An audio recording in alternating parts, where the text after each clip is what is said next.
Guys, আমার মতো কে কে সকালের নাস্তা নিয়ে ব্যস্ততার মধ্যে পড়তে হয়, তাই জন্য আমি 2-3 দিনের রুটি বানিয়ে ফ্রিজে সংরক্ষণ করে রাখি, যেন আমার সকালে উঠেই না রুটি বানাতে হয়।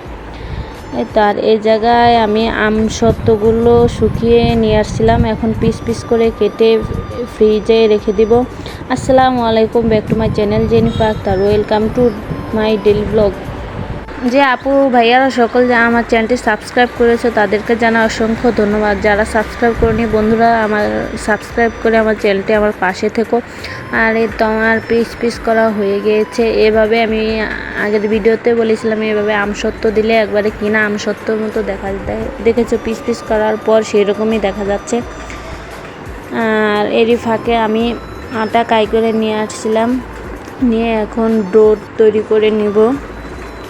তো আমার ডো তৈরি করা হয়ে গেছে, আর এখন আমি রুটি বানাতে বসে গেলাম। 3-4টা রুটি বানিয়ে তোমাদের মাঝে দেখাচ্ছি। আর প্রতিদিন আমি রুটি না বানিয়ে একদিন যদি আমি বেশি করে 2-3 দিনের রুটি বানিয়ে রেখে দেই, তাহলে আমার সময়টাও বেঁচে যায়। আর এই জায়গায় একটু হালকা করে ছেঁকে নিচ্ছি, যেন রুটিগুলো আমি যখন নর্মাল ফ্রিজে রাখবো যেন না লেগে যায়। এই টিপসটি আশা করি তোমাদের ভালো লাগবে গাইজ।